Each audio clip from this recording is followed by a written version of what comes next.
Olá pessoal, chegamos à nossa unidade número 6, onde a gente vai estudar aí alguns capítulos ali que normalmente não são tão estudados aí no nosso código, não são crimes tão famosos, mas são alguns que a gente de repente já ouviu falar em algum momento, tá? Então aqui, nessa unidade, a gente estuda aí os crimes previstos aí, nos crimes contra a família, os crimes, que dentro dele aí eu tenho, o título é contra a família, mas eu tenho, por exemplo, o crime contra o casamento, contra o estado de filiação, contra a assistência familiar e os crimes, contra o pátrio poder, que está escrito no código, mas você sabe muito bem que pátrio poder hoje se chama poder familiar, não é isso? Contra o poder familiar, a tutela ou a curatela. E aí, começando aí nos crimes contra o casamento, aqui a gente tem o famoso crime de bigamia, que é o primeiro deles, tá? Bigamia é casar-se duas vezes, é isso. O Brasil é um país monogâmico, tá? Então eu não posso perceber aí uma situação em que o cidadão venha a casar com duas pessoas ou mais, certo? Casar oficialmente ou, como a nossa Constituição faz a equiparação entre a união estável e o casamento, eu ter aí algum tipo de união estável ou casamento com mais pessoas, certo? Proibido aí em razão do crime de bigamia, tá? E veja o seguinte, eu preciso aqui, como eu falei, que seja o casamento, que seja a questão da união estável, e vale lembrar que o nosso Código Penal, ele é de 1940, 7 de dezembro de 1940, e a sociedade de 1940 era uma sociedade em que eu tinha uma questão moral ligada ao casamento muito forte, certo? Não que hoje não tenha, mas hoje eu tenho uma leitura completamente diferente sobre isso, E aí você vai perceber que a evolução do Código Penal talvez não tenha acompanhado a evolução da sociedade, certo? Isso falando aí que são temas muito caros ao direito atualmente, a questão de possibilidade de casamento de pessoas do mesmo sexo, a questão da possibilidade do chamado trisal, não é isso?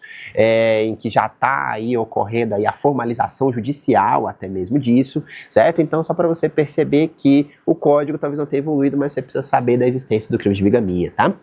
Em seguida, eu tenho o crime do 236, que é contrair casamento induzindo outrem a erro essencial. Quando eu tenho esse contrair casamento induzindo outrem a erro essencial, quer dizer que eu casei com alguém enganando essa pessoa. Existia, por exemplo, um fator fundamental a ter filhos, e foi o combinado, a pessoa falou, eu só vou casar com você porque a gente pode ter filhos, certo? Tudo correto. E depois do casamento a pessoa descobre e fala, olha, eu não posso ter filhos e tudo mais. Eu falei, mas você me enganou, O combinado, na verdade, o casamento só aconteceu porque a gente podia ter filhos, mas agora me parece que a gente está com algum problema, porque fui enganado, então contrair o casamento induzindo outro é essencial. É essencial é aquele que se a pessoa soubesse, ela não teria celebrado o casamento, tá? É o conceito de erro essencial que vem lá do direito civil mesmo, é o mesmo conceito, tá? Isso nesse capítulo contra o casamento, e aí vem o capítulo contra o estado de filiação. Promover, vou ler um artigo aqui importante para vocês também, promover no registro civil a inscrição de nascimento inexistente. É isso mesmo, a pessoa chega lá e fala que o Tício nasceu, só que o Tício não existe, certo? Então isso é comumente usado aí em fraudes à Previdência Social, certo? Tem sido muito utilizada aí essa situação aí, porque como já cria CPF, tem lá a questão do documento todo falso envolvido aí, vai lá e registra, a criança, só que o detalhe mais importante é que a criança não existe, tá? Esse aqui é o crime do 241 aí. Importante o do 242, muito conhecido também, tá? Dar parto alheio como próprio, registrar como seu filho o filho de outrem, ocultar recém-nascido ou substituí-lo, suprimindo ou alterando o direito inerente ao Estado Civil. Você vê que esse crime, ele tem 3 condutas previstas separadas por ponto e vírgula. O que isso quer dizer? Isso quer dizer que nós estamos diante de um tipo penal de conteúdo cumulativo. O que é um tipo penal de conteúdo cumulativo? Eu tenho o tipo penal de conteúdo alternativo e o tipo penal de conteúdo cumulativo. De conteúdo alternativo, você vai ver que o legislador traz vários verbos separados por vírgula. E eu praticar um ou mais de um daqueles crimes ali, vai me dizer que eu pratiquei crime único, certo? Aqui no tipo penal de misto cumulativo como esse, se eu praticar mas praticar outra conduta prevista nesse mesmo tipo penal, eu vou ter crime, mais de um crime, tá? Então, por exemplo, bem comum e às vezes é até um segmento lógico. Dar parto alheio como próprio e registrar como seu filho de outro. Então fala lá, ó, meu parto aqui, vim registrar meu filho, eu tive um parto, fui lá, registrei meu filho. Então, dar parto alheio como próprio, a mulher estava dizendo que estava grávida, foi lá e falou, olha, tô grávida. Ela nasceu meu filho, ó, deu parto alheio como próprio. Aí ela vai lá e registra o filho de outro como se fosse dela.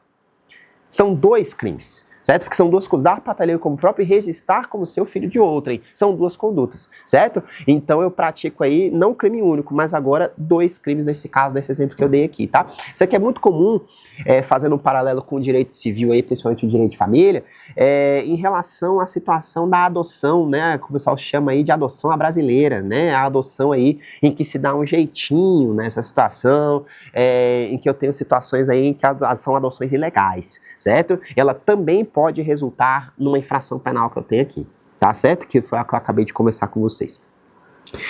No próximo capítulo aí eu encontro os crimes contra a assistência familiar. Presta bem atenção numa coisa. Se você é familiar de alguém, você não é só familiar de alguém, você tem obrigações quanto a isso, certo? E uma delas é não deixar essa pessoa em maus lençóis, certo? Você provê ali, por exemplo, olha só o que diz o 244 do Código Penal. Deixar sem justa causa, ou seja, sem eu ter uma justificativa, de prover a subsistência do cônjuge, ou de filho menor de 18 anos ou inapto para o trabalho, ou de ascendente inválido ou de maior de 60 anos, não lhes proporcionando os recursos necessários ou faltando ao pagamento de pensão alimentícia judicialmente acordada, fixada ou majorada. Deixar sem justa causa, ao ponto e vírgula, ó, conduta cumulativa. Deixar sem justa causa de socorrer descendente ou ascendente gravemente enfermo. Então aqui a gente tem o chamado crime de abandono material. Então presta atenção. Você tem pais que têm mais de 60 anos, você tem filhos aí, né, menores de 18 anos, ou que de alguma maneira tem alguma deficiência, que não pode trabalhar e tudo mais, é sua obrigação cuidar, mas não só cuidar do ponto de vista de enfermidade, que é uma das condutas aqui, mas cuidar também provendo a subsistência. Prover a subsistência é cuidar de vestiário, cuidar de higiene, cuidar de alimentação, cuidar de moradia, certo? Então eu tenho um abandono material 244 aí, tá?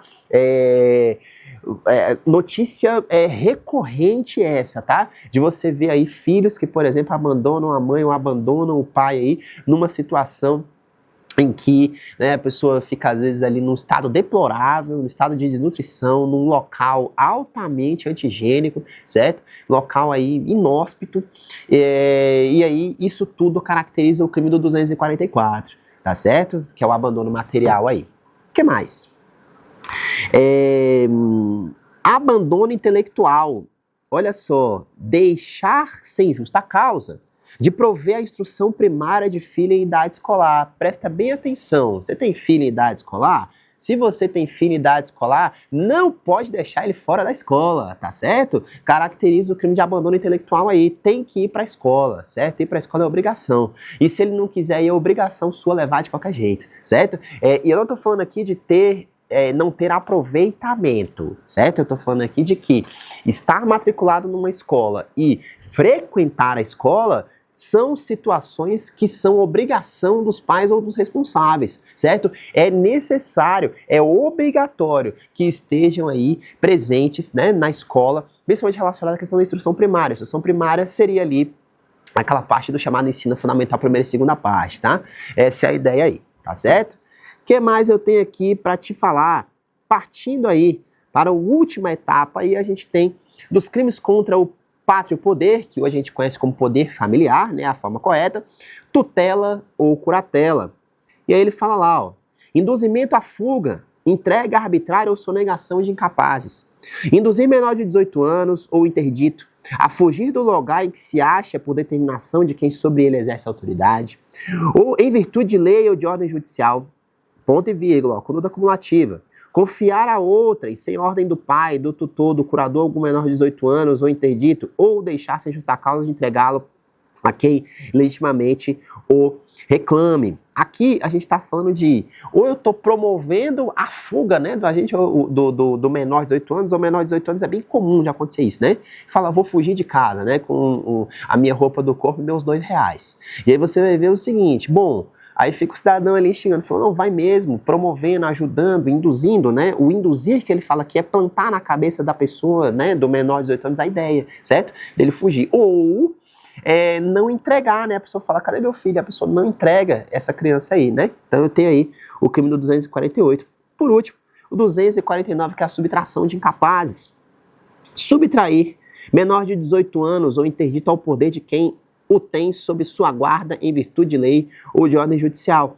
O subtrair é tirar mesmo, tá? Eu cheguei lá e tirei, né? Sem ordem judicial, sem autorização da pessoa, a guarda. A pessoa tem a guarda, pode ser o pai, pode ser a mãe, pode ser um outro responsável. E aí eu chego lá e de alguma maneira retiro, né? Tem essa subtração de incapazes aí do 249. Crime esse, né, que é muito comum de acontecer aí em pais, por exemplo, que tem situação de guarda compartilhada e não quer devolver para o outro, ou então tem a guarda e some com a criança, são coisas que normalmente acontecem aí, você percebe esse crime em situações como essa, por um exemplo, tá? Para você poder entender. Crime aí que tem pena de detenção de 2 meses a 2 anos, né, é um crime de menor potencial ofensivo e é um tipo subsidiário, porque ele fala de 2 meses a 2 anos, se não constitui crime mais grave, tá? Então, se constitui crime mais grave, tipo o quê? Tipo sequestro, tipo outra coisa. Se constitui crime mais grave, ele responde pelo crime mais grave em razão do princípio da consunção. Agora, se não tem aí, né, o sequestro ou outro dolo do agente, ele só subtraiu mesmo esse menor aí eu tenho a subtração de incapazes do 249. E com isso, a gente chega ao final das nossas unidades aí, tendo estudado a disciplina de Direito Penal 3, aí, a primeira parte da parte especial toda, tá? Eu espero poder ter contribuído aí com o seu aprendizado, ter contribuído aí com a sua evolução intelectual aí, e conte comigo que eu estou à sua disposição. Até logo!